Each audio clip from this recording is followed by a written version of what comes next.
আলাইকুম। আজকে আসলে কিছু কথা বলার জন্য আপনাদের মাঝে আবার ভিডিওটা নিয়ে আসা।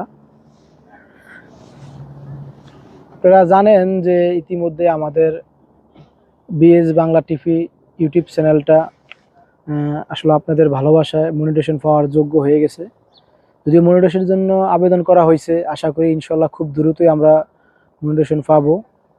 তাই সবার কাছে রিকোয়েস্ট থাকবে, যারা যারা আমাদেরকে ভালোবেসে অন্তত এই পর্যন্ত যারা আমাদেরকে সাপোর্ট করছেন, যারা ভিডিওগুলো আমাদেরকে দেখছেন, আমাদের সাথে যারা থেকে আমাদেরকে লাইক করে কমেন্ট করে আপনারা আমাদেরকে সাপোর্ট করে আমাদের মনের যে উচ্ছ্বাস তৈরি করছেন বা আমাদেরকে যে ভালোবাসা দিয়ে আমাদেরকে ভিডিও করার মতো আগ্রহ তৈরি করছেন, অবশ্যই তাদের কাছে আমরা কৃতজ্ঞ।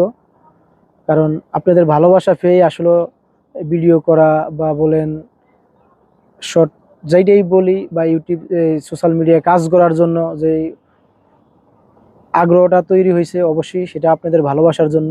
কারণ তাছাড়া আসলে ভালোবাসা না থাকলে বা আপনাদের সাপোর্ট না থাকলে ভিডিও করা বা ভিডিও এগুলা সাপোর্টিং করা যেটাই করা হোক, সোশ্যাল মিডিয়া যেই কোনো লোকই কাজকাম করে যাই বলে বা যাই করে না কেন, যদি কারো ভালোবাসা বা শ্রোতাদের ভালোবাসা না পায়, তাহলে আসলে যত বড় আর্টিস্টই হোক না কেন তার কখনো ভিডিও করার আগ্রহ থাকবে না, এটা কনফার্ম। তাই আপনাদের ভালোবাসা পেয়ে আসলে ভিডিওগুলো যেভাবে আমরা করতেছি বা আপনাদের ভালোবাসা পেয়ে আমরা যেভাবে দিনকে দিন ডে বাই ডে ডেভেলপ করার চেষ্টা করতেছি, অবশ্যই আপনারা এইভাবে আমাদেরকে ভালোবাসবেন। কারণ আপনাদের ভালোবাসা পেলে আসলে সামনে এগিয়ে যাওয়া সম্ভব। আর যত ভালো কন্টেন্ট তৈরি করি না কেন, শ্রোতাদের ভালোবাসা না পেলে, লাইক কমেন্ট শেয়ার না পেলে বা শ্রোতাদের কোনো আগ্রহতা না থাকলে, শ্রোতাদের ভালোবাসাই এক কথায় বলতে শ্রোতাদের ভালোবাসা না থাকলে কোনো ভিডিওই আসলে তার জন্য কোনো ভাইরাল ব্যক্তি হোক, সে যেই কোনো সোশ্যাল মিডিয়ার শুভাকাঙ্ক্ষী হোক না কেন, ভিডিও করার আগ্রহটা হারিয়ে ফেলে, এটা শিওর। তা আপনাদের কাছে রিকোয়েস্ট থাকবে যে আমরা মনিটাইজেশনের জন্য যেভাবে আবেদন করছি, আশা করি যদি মনিটাইজেশনটা ইনশাল্লাহ পাবো, বা যদি আমাদেরকে এই ভিডিওগুলা বেশি বেশি লাইক করেন, কমেন্ট করেন, শেয়ার করেন বা আমাদেরকে ভালোবাসা দেন, অবশ্যই আমরা চেষ্টা করব আপনাদের ভালোবাসার প্রতিদান দেওয়ার জন্য। আমরা যে কোনোভাবে হোক কিছু ভালো ভালো বিনোদন নিয়ে ভিডিও করব, কিছু ভালো কাজ অবশ্যই করব। সেটা অবশ্যই পুরা ক্রেডিটই আপনাদের, যে আপনাদের ভালোবাসা পাই বা আপনাদের কাজ করার মতো আগ্রহ আমাদের থাকে, তাহলে আপনাদের ভালোবাসা পেয়ে ইনশাল্লাহ আমরা আস্তে আস্তে ডে বাই ডে ডেভেলপ করব বা সামনে কাজ করার জন্য আগ্রহ করব। তাই রিকোয়েস্ট থাকবে, আপনারা যেইভাবে আমাদেরকে সবসময় ভালোবাসা দিয়ে গেছেন, অবশ্যই আগামী দিনগুলো আমাদেরকে এইভাবেই ভালোবাসা দিবেন। আর আমরা চেষ্টা করব আপনাদের ভালোবাসার প্রতিদান দেওয়ার জন্য, যেই কোনোভাবে হোক আপনাদেরকে বিনোদন দেওয়ার জন্য, আপনাদের সাথে কাঁধে কাঁধ মিলিয়ে আমরা আপনাদের মনোবলে বা আপনাদের সাহসে আমরা ধীরে ধীরে এগিয়ে যাওয়ার জন্য। তাই সবার কাছে অবশ্যই রিকোয়েস্ট থাকবে যে আপনারা যেভাবে আমাদেরকে ভালোবাসবেন, ইনশাল্লাহ সেইভাবেই ডে বাই ডে কাজগুলো করব। আর আজকে আসলে কিছু টপিক, যেটা হলো আমাদের মনিটাইজেশনের জন্য জানেন যে অনেক টাইম ওয়াচ টাইম পূরণ করা লাগে, যেগুলা আমাদের ইতিমধ্যে আসলে এত লং ভিডিওগুলা কোনোদিনই করা হয় নাই। ওয়াচ টাইম পূরণ করতে হলে অনেক বড় বড় লং ভিডিও করা লাগে, অনেক টাইম নিয়ে সেই ভিডিওগুলো আসলে ডে বাই ডে কন্টিনিউ করা লাগে। কিন্তু আমাদের ওয়াচ টাইম পূরণের আগ্রহ তা আসলে যেটাই ছিল না কেন, কিন্তু লং ভিডিও তো করা হয় না। আপনাদের ভালোবাসা অবশ্যই পেয়েছি, নাহলে আমাদের ভিডিওগুলা বিশেষ করে 30-40K 50K পর্যন্ত ভিউ আছে, নাইলে হইতো না। আপনাদের অবশ্যই ভালোবাসার জন্য সেই ভিডিওগুলো লং টাইম বা 50K ভিউ হয়েছে। তাই সেই জন্যই বলি, আপনারা যদি আমাদের লং ভিডিওগুলো এরকম ভালোবাসা দেন। আর মধ্যে বলতে যেটা লং ভিডিওগুলো হলে আমাদের ওয়াচ টাইমটা অবশ্যই পূরণ হয়ে যাবে, সেটা আপনারা জানেন। আমরা শর্ট ভিডিও বেশি করছি, হয়তো কিছু কিছু লাইভ করছি সামান্য লং, বাট ম্যাক্সিমাম সময়ই আমরা আসলে শর্ট ভিডিওগুলো করছি। আশা করি ইনশাল্লাহ এখন যে কিছু লং ভিডিও দেওয়া লাগবে আমাদের ওয়াচ টাইমগুলো ক্লিয়ার করার জন্য, যেহেতু মনিটাইজেশনের আবেদন আমরা করে ফেলছি ইতিমধ্যেই। তাই আপনাদের কাছে রিকোয়েস্ট থাকবে ইনশাল্লাহ আমাদের এই লং ভিডিওগুলো আপনারা শেয়ার করবেন, লাইক করবেন, এবং সে আমাদের চ্যানেলটা সাবস্ক্রাইব করে আমাদের সবসময় সাথে থাকবেন। যারা আছেন তারা, যারা অনেক মানুষ আছে, অনেক শ্রোতারা আছে যে আমাদের ভিডিওগুলো কন্টিনিউ দেখে বাট চ্যানেলটা সাবস্ক্রাইব করে না, বা যে কোনো কারণে হয়তো ভুলে গেছে যে আসলে চ্যানেলটা সাবস্ক্রাইব করা ছাড়াই হয়তো সবসময় ভিডিও দেখে দেখে তার কাছে ভিডিওগুলো আমাদের যায়, কিন্তু চ্যানেলটা সাবস্ক্রাইব করে নেয়। তাদের কাছে রিকোয়েস্ট থাকবে বড় ভাইরা, আপনারা আসলেই আমাদেরকে অনেক ভালোবাসেন, শুধু আপনারা আমাদের চ্যানেলটা একটু সাবস্ক্রাইব করলেই হবে।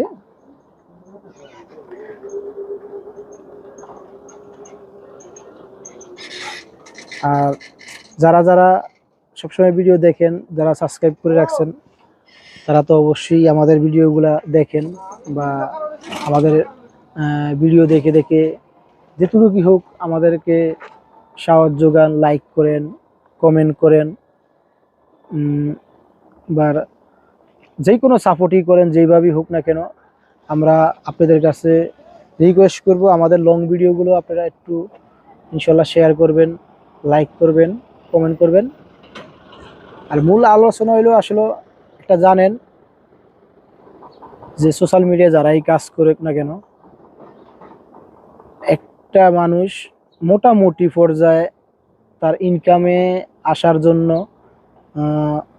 অনেক দিন পরিশ্রম করা লাগে। এটা কে কিভাবে নিবে জানি না, তবে এটা বাস্তব যে একটা মানুষ যদি তার অনলাইন থেকে ইনকামের ব্যবস্থা হয়, আসলে ইনকাম যখন আসে তখন মানুষ খুব দ্রুতই ভাইরাল হয়ে যায়, কারণ সেই ইনকামের টাকা দিয়ে ডে বাই ডে তার অনেক কিছু ডেভেলপ করতে পারে, ভালো ক্যামেরা কিনতে পারে, বা ইচ্ছা করলে একজন ভালো আর্টিস্ট দিয়ে ভিডিও বানাইতে পারে, বা নিজেও কিছু অনেক সুন্দর সুন্দর কন্টেন্ট তৈরি করতে পারে, একজন ভালো ক্যামেরাম্যান নিতে পারে, একজন স্কেপম্যান নিতে পারে, বা একজন মানে মনে এডিটিং করার জন্য ভালো একটা কম্পিউটার ইউজ করতে পারে, একজন লোক নিতে পারে।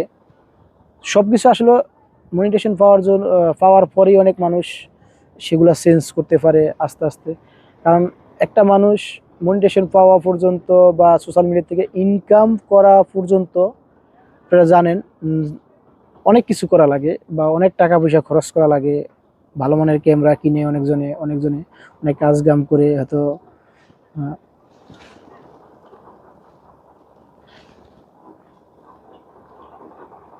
অনেকজনে দেখা যায় এর ভিতরে কাজ করে, কেউ আবার কাজ ছেড়ে চলেও যায়। ম্যাক্সিমাম লোকজনই আছে যে কাজ ছেড়ে তার ভিতর থেকে অনেক মানুষ হারিয়ে যায়, অনেক টাকা খরচ করেও সে কাজ করতে পারে না আসলে। কারণ তার এবিলিটি থাকলেও ওই ইয়েটা তৈরি হয় না, যখন একটা মানুষের যখন কাজ করার আগ্রহটা, একটা কাজ করার জন্য যে আগ্রহ থাকে, সেই আগ্রহটা যখন মানুষের হারিয়ে ফেলে, তখন আসলে কোনো মানুষই আর ওই মনোবলটা ধরে রাখতে পারে না। তাই অবশ্যই সবার আগে শ্রোতাদের ভালোবাসা খুবই দরকার। কারণ শ্রোতা যদি একজন সোশ্যাল মিডিয়ার কন্টেন্ট ক্রিয়েটর বলেন, বা একজন অ্যাক্টরকে বলেন, যেটাই বলেন মানুষ যেইভাবে ভাষায় যেইভাবে বোঝে, সে যদি তার কন্টেন্ট মেকিংয়ে কিছুটা খারাপও করে, যদি শ্রোতারা সাপোর্ট করে, বা তার ভালো কোনো ক্যামেরা হোক না হোক, যদি ভালো কোনো মুখ হয় বা মানুষের ভালোবাসা হয়, তাহলে অবশ্যই সে ডেভেলপ করা সম্ভব। যেভাবে আসলে অনেক কিছু ভাইরাল ব্যক্তি আছে আপনারা জানেন যে তাদের ভালোবাসায় ছাড়া বলতে পারবেন না যে তারা ভালোবাসা ছাড়া আসলে এত দূরে এগিয়ে সম্ভব হয়েছে। যেমন হিরো আলম আগে যদি কিছু গান বা বিভিন্ন আইটেমের ভিডিও করতো, যে কোনোভাবে হোক মানুষের ভালোবাসা পেয়ে আসছে, অবশ্যই অনেক ভাইরাল, অনেক বড় একজন ইউটিউবের ভাইরাল ব্যক্তি, কারণ মানুষ ভালোবাসা দিছে। তার ভয়েস বলেন বা তার যে কোনো দিক দিয়ে বলেন, আল্লাহর দুনিয়া সৃষ্টি, মানুষকে কাউকে আমি ছোট করতে চাই না আসলে, আল্লাহ মাফ করুক। যেই কোনো দিক দিয়েই হোক, মানুষ যেই কোনোভাবে হোক, তার কিছু না কিছু জিনিস হয়তো মানুষের ভালো লাগছে, সেটা দুষ্টামি করে হোক, ভালো লাইক করে সাপোর্ট করে হোক, বা সে ভালো কাজ করে হোক, মানুষ তাকে ভালোবাসা দিছে বলে আজকে সে হিরো আলম। যেই কোনোভাবে হোক তার প্রতি মাসে মিনিমাম 5-10 লাখ টাকা ইনকাম আছে সোশ্যাল মিডিয়ার থেকে। যেই জিনিসগুলো তার ভিডিওগুলোর থেকে যেইভাবে হোক আসে, প্রতি মাসে 5 থেকে 10 লাখ টাকা, 7 লাখ টাকা আর্নিং আছে বলেই সে আসলে তার ব্যয়বহুল খরচগুলা করতে পারতেছে। যেমন ভালো মানের ক্যামেরা, সোশ্যাল মিডিয়াতে তো অশ্লীল ভিডিও টিডিও তো অবশ্যই ওরা করে, বা অনেক খারাপ ভিডিও, অনেক নোংরামি, যেমন যেগুলা বউ নিয়ে অনেক ঝামেলা, 2 দিন আসে 2 দিন যায়, আসে হয়ে যায়, বা বিভিন্ন মাধ্যম, সেটা এক সাইড করে রেখে আসলে সেটা তো এখনকার ব্যাপার। তাদের আগের যেই সোশ্যাল মিডিয়ায় ভাইরাল হওয়ার যেই কাহিনীটা, সেটা অবশ্যই অনেকেই জানেন। কিছু গান নিয়ে শর্ট করে, এখন তো বর্তমানে গান দিয়ে ভিডিও করা নিষেধ, কিন্তু আগে তারা গান দিয়ে ভিডিও করতো। আদারওয়াইজ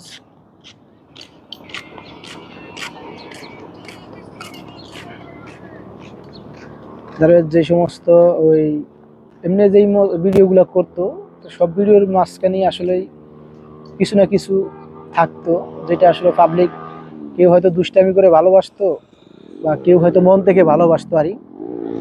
যেইভাবে হোক মানুষের ভালোবাসাটা পাইছে, এটাই হলো বাস্তব কথা। যে মানুষের ভালোবাসা যেই কোনোভাবে হোক ভালোবাসা সে পেয়েছে, তবে ইনশাল্লাহ আমরা চেষ্টা করব এমনভাবে ভালোবাসা নেওয়ার কোনো দরকার নেই যেই ভালোবাসায় সমাজে মুখ দেখানো সম্ভব না, বা সমাজের সাথে কাছে ছোট হওয়া, ওরকম ভালোবাসা ইনশাল্লাহ আমরাও চাবো না কখনো। আমরা ইনশাল্লাহ চাবো যে সোশ্যাল মিডিয়ায় যদি থাকি, যতদিনই থাকি, অন্তত ফ্রেশ ভিডিও করার জন্য, কিছু বিনোদনমূলক কাজ করার জন্য। যারা আমাদের সাথে আমাদের কলিগ আছে, কিছু আমাদের সাথে কিছু ভাই ব্রাদার আছে, সবাই মিলে আপনাদেরকে বিনোদন দেওয়ার জন্য হোক, বা একটু দুষ্টামির সাথে আপনাদেরকে হাসি ঠাট্টা। আসলে আপনারা জানেন যে শরীর স্বাস্থ্যর মূল অক্সিজেন হলো হাসি ঠাট্টা। মানুষ 70% ভালো থাকে হইলো যে সবসময় হাসি খুশি তার জীবনযাপন উদযাপন করে চলে। আর 90% মানুষ আসলে অসুস্থ হয় শুধু একটা কারণে, মানসিক টেনশন বলেন, ফ্যামিলি চাপ, বা আদার্স যে কোনো ঘটনাগুলো ঘটে। অনেক মানুষ নিতে পারে, অনেক মানুষ নিতে পারে না, সেই জন্য তার ব্রেনটে সবসময় অনেক কিছু চিন্তা ভাবনা থাকে, অনেক কিছু নিয়ে আসলে তারা বিভিন্ন জায়গায় এইভাবেই চলে আসলে। সেই জন্য মানুষ অসুস্থতা বোধটা একটু বেশি করে, শুধু এই কারণটা অনেক মানুষেরই বেশি। আর কিছু মানুষ আছে যে যতই ঝামেলা থাক না কেন, বা পারিবারিক বলেন, ফ্যামিলি বলেন, বা আদার্স যেটা টার্জেটি বলেন, হয়তো ইনকামের রাস্তা খারাপ, বা চাকরি বাকরি নাই, যত কিছুই থাক না কেন, কিছু মানুষ আছে দেখবেন বিন্দাস খুব ভালো চলে, তাদের ভিতরে কোনো দুঃখ নাই, মন গোমরা করে থাকে না, সবসময় হাসি খুশি। অন্তত ভিতরে যাই হোক না কেন, উপরে তারা অলওয়েজ ফ্রেশ থাকে, মানে এত সুন্দর হাসি খুশি বিন্দাস চলতেছে। হয়তো মনে মনে যাই করুক না কেন, উপরে দিয়ে আল্লাহকে খুব স্মরণ করতেছে, যে বিপদ দিছে আল্লাহ, অবশ্যই আল্লাহ তাকে সমাধান করে দিবে। বা আজকে খারাপ অবস্থা আছে, আল্লাহ তার খারাপ অবস্থায় রাখছে, কালকে সে ইনশাল্লাহ ভালো হয়ে যাবে, এরকম কিছু নিয়ে আসলে অনেক মানুষ ভাবে। সেই জন্য যারা এই জিনিসগুলো করে, যে আল্লাহর উপর ভরসা রেখে, যে বিপদ যেহেতু আল্লাহই দিছে, ইনশাল্লাহ আল্লাহই সমাধান করবে, এই জিনিসগুলো নিয়ে আসলে যারা ইয়া করে, তারা দেখেন আজকে ম্যাক্সিমাম লোক ইনশাল্লাহ খুবই ভালো। কারণ তারা আল্লাহকে বিশ্বাস করে, বা তার বিপদ আপদ যে যিনি দিছে তার কাছ থেকে প্রার্থনা করে যে আল্লাহ ইনশাল্লাহ বিপদ আপদ নিয়ে নিবে। তাই তারা আসলে ভালো কিছু ডেভেলপ করার চিন্তা থাকে মনের ভিতরে, বা আল্লাহ তাদেরকে এমন কোনো সুযোগ দেয় নেক্সট টাইম তারা যেমন ভালো কিছু করতে পারে, বা ভালো কিছু হয়। তাই সবার কাছে রিকোয়েস্ট থাকবে, অবশ্যই প্রত্যেকটা মানুষ, যারা যারা আমরা যেই কোনো অর্থ সম্পদের জন্য, বা যেই কোনো অভাবে অনাটনাতে আছি, আজকে ভাই খারাপ দিন আসতেই পারে, খারাপ দিন হবে, আসবে, কিন্তু সেটা উপরওয়ালা সৃষ্টিকর্তা কাকে কখন কিভাবে তার ভালো দিক বা ভালো দিন ঘুরিয়ে দিবে উপরআল্লাহ ভালো জানে। আপনার কিসমতে যেভাবে লেখা আছে, যেইভাবে আছে বা যা কিছু আছে তা অবশ্যই আসবে, শুধু আল্লাহর উপরে একটু ভরসা রাখতে হবে। তাই সবার কাছে রিকোয়েস্ট করব, আমার শ্রোতা ভাই ও বন্ধুরা, অবশ্যই আহ, কখনো নিরাশ হবেন না, কারণ নিরাশ হয়ে আফসোস করে টেনশন করা এটা খুবই মারাত্মক একটা ক্ষতিকর। যারা অনেক অভাবে আছে বা যেই কোনো ফ্যামিলি বিষয় নিয়ে যেই কোনো ঝামেলাগুলা যারা করে ফেস করে, ম্যাক্সিমাম লোকই আসলে অনেক ঝামেলার ভিতরে থাকে, বা অনেক সময় অনেক কষ্ট পায়, যেই কোনো কারণে হোক। তারা অনেক সময়, বিশেষ করে যদি পারিবারিক কোনো সমস্যা থাকে, তাহলে এটা প্রত্যেকটা পুরুষ মানুষের জন্য, বিশেষ করে পুরুষ মানুষের জন্য পারিবারিক সমস্যাগুলো অনেক ভালো একটা এফেক্ট করে। তা ব্রেন বলেন বা যে কোনো জিনিসের জন্য তাকে অনেক খুবই একটা দুঃখজনক ব্যাপারে সে আটকানো থাকে। তাই আশা করবো ইনশাল্লাহ আমরা যারা ফ্যামিলি নিয়ে শুধু চিন্তাই করি, বাস্তবে অনেক কিছু করা সম্ভব হয় না, তাদের কাছে, আমার ভাই বোনেদের কাছে অবশ্যই একটা রিকোয়েস্ট থাকবে, ভাই চিন্তা ফ্যামিলি নিয়ে ভেবে রাখা বা ফ্যামিলি ডেভেলপ করে রাখা, চিন্তা করা অবশ্যই ভালো, কিন্তু সেটা হলো যদি সীমিত থাকে সেটা ভালো। কিন্তু অতিরিক্ত চিন্তা সবসময় মাথার ভিতরে, শুধু ফ্যামিলি টেনশন সবসময় মাথার ভিতরে, এটা করব, এটা করব, এটা করব না, এটা করলে এটা হবে, মানে এই জিনিসগুলো নিয়ে যখন আপনি আটকে থাকবেন, তখন হবে কি আপনার দুনিয়ার আশপাশের যে আহ, অনেক কিছু হইতে আছে, অনেক মানুষ সামান্য চিন্তা ভাবনা করে অনেক ভালো ডেভেলপ করতেছে, ওইটার ভিতরে আপনি যাইতে পারবেন না, কারণ আপনার চিন্তা শুধু ফ্যামিলি নিয়ে অল্প একটু জায়গার ভিতরে সীমাবদ্ধ থাকবে। আর আপনি যখন একটা চিন্তা করবেন, না আমার ফ্যামিলি ডেভেলপ করব, অবশ্য তার পাশাপাশি আমি একটু দেখি দুনিয়ার পরিস্থিতি দেখব, আশপাশের পরিস্থিতি দেখবো, আশপাশে মানুষ বা আদার্স মানুষ কিভাবে ডে বাই ডে ডেভেলপ করতেছে, বা ঠিক আছে আমি আজকে এই জায়গায় সফল হলো না, ওকে আমি আরেক জায়গায় ট্রাই করি, এই জায়গায় সফল হয় না আরেক জায়গায় ট্রাই করি। আমি নিজে হাল না ছেড়ে অবশ্যই বিভিন্ন জায়গায় ট্রাই করে কোনো না কোনোভাবে সফল হওয়ার চেষ্টা করব। আর যখন একটা মানুষ যখন ফ্যামিলি নিয়ে এত পরিমাণে ব্যস্ত হয়ে যায় বা এত পরিমাণে ট্রাই করা শুরু করে যে সে অন্য কোনো কিছু ভাবার মতো সুযোগ পায় না, তখন কিন্তু মানুষের ভিতরে আসলে অনেক কিছু ঘটে। যেমন হয়তো তার মানসিক ভারসাম্য হারিয়ে ফেলে, বা কোনো এক সময় দেখা যায় সে মানসিক রোগী হয়ে যায়, তার ফ্যামিলিটা আরও খারাপ অবস্থায় চলে যায়। কারণ আপনার এমন ফ্যামিলি আছে যে একজন মানুষই আছে তার ফ্যামিলির দেখভাল করার জন্য, একজন লোক, সে ফ্যামিলি নিয়ে এত পরিমাণে টেনশন করে দেখা যায় আল্লাহ না করে কোনো একটা মারাত্মক রোগে আক্রান্ত হয়, বা কোনো ধরনের একটা মানসিক রোগী হয়ে যায়, বা মানসিক রিফ্লেকশনে কোনো ধরনের একটা সমস্যা হয়ে দাঁড়ায়। এই যে ব্যাপারগুলা আসলে এমন জায়গায় দাঁড়ায় আইসা কোনো এক সময় আসলে হেলো সলিউশন থেকে বের হওয়া খুব কষ্ট হয়ে যায়। যেমন প্রত্যেকটা মানুষই আসলে কোনো না কোনো দুঃখ থাকবে, কোনো কোনো অভাব থাকবে, কোনো না কোনোভাবে কোনো কিছুতে সাথে জড়িত আক্রান্ত থাকবে, বা তার জীবনের কিছু ঘটনা থাকবে। তাই সবার কাছে রিকোয়েস্ট থাকবে আমরা এই কথাগুলা ভেবে আমাদের জীবনের অর্ধেক লাইফটা শেষ করার দরকার নেই, আল্লাহর উপর ভরসা করি। রিজিক দেওয়ার মালিকও আল্লাহ, নেওয়ার মালিকও আল্লাহ, কিভাবে রাখবে, কেমন রাখবে, দুনিয়ায় ভালো রাখবে না খারাপ রাখবে, সেটা দেখার মালিকও যেমন আল্লাহ, তাই সেটাকে সমাধান করার মালিকও আল্লাহ। ইনশাল্লাহ আমরা চেষ্টা করব প্রত্যেকটা মানুষ যে আমরা ফ্যামিলি নিয়ে অবশ্যই ডেভেলপ চিন্তা করব, ছেলে সন্তান, বউ বাচ্চা, স্ত্রী সবাইকে নিয়ে চিন্তা করব, মা বাবা ভাই বোন আত্মীয় স্বজন আদার পাড়াপড়শি সবাইকে নিয়ে চিন্তা করব। সেটা চিন্তাটা হবে আমরা বেঁচে থেকে, কিন্তু আমি মরে গিয়ে আমার ফ্যামিলি নিয়ে চিন্তা করব, আমি মরার পর আমার ফ্যামিলির কি হবে, ওইটা আগে চিন্তা করতে হবে, যে আমি মরলে আমার ফ্যামিলিতে আরও খারাপ অবস্থা যাবে। তাই আমি বাইসা থাকা অবস্থায় আমার ফ্যামিলির দেখভাল করা যদি কষ্ট হয়, তাহলে আমি মরে গেলে কি হবে। সেই জন্য আগে নিজে বেঁচে থেকে বা নিজে আউট টেনশন না করে নিজে ডে বাই ডে যেটুকু পারি চেষ্টা করব আমি সুস্থ থাকবো, প্লাস আমার ফ্যামিলিকেও সুস্থ রাখার জন্য চেষ্টা করব। কিন্তু যদি এমন কিছু না হয়ে যায়, যেমন কিছু কিছু মানুষ এত পরিমাণে চিন্তা করে অথচ কাজ করে না। মানে আয় হায় আমি চলমু কেমনে, এর কাছে দাঁড় করে, এর কাছে এই করে, টেনশনে ঘুমাইতারে না, কিছু কথা না, কিন্তু সে কোনো কাজই করে না।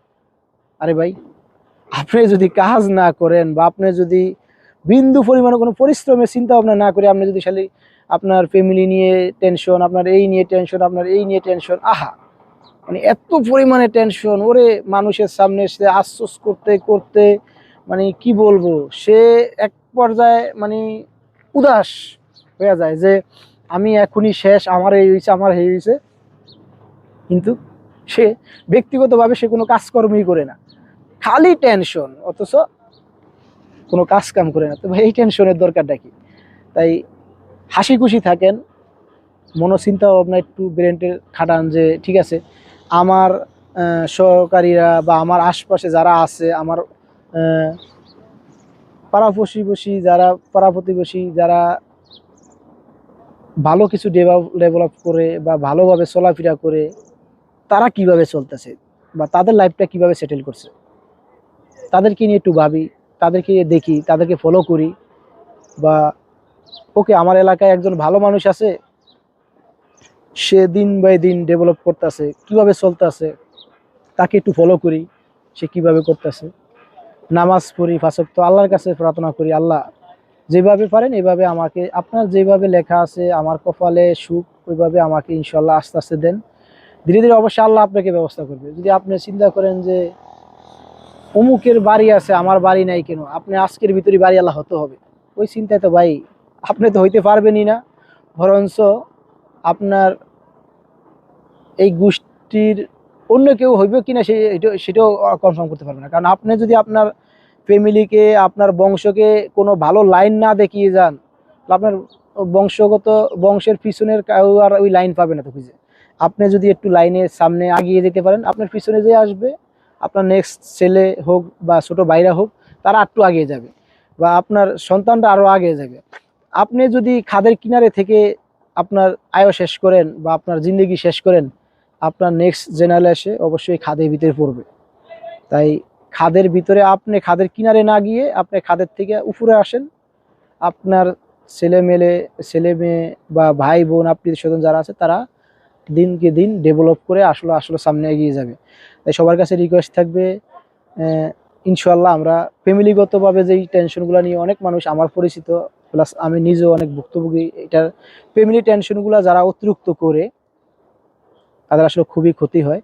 আর আপনি যদি মনে করেন যে না, আমাকে দুনিয়ায় পাঠিয়েছে উপর আল্লাহ, আমার দেখভাল করার মালিক উপর আল্লাহ, আমি শুধু তাকে স্মরণ করব, আর দিন বাই দিন ভালো কাজ করে, ভালো থেকে, ভালোভাবে চিন্তা করে যেটুকু আগিয়ে নিয়ে যাওয়া যায় ফ্যামিলিকে, বা যেটুকু পারি পরিশ্রম করে নিজে হক সঠিকভাবে পালন করে হালালভাবে রিজিক কামাই করে ইনশাল্লাহ ফ্যামিলিকে নিয়ে এগিয়ে যাব।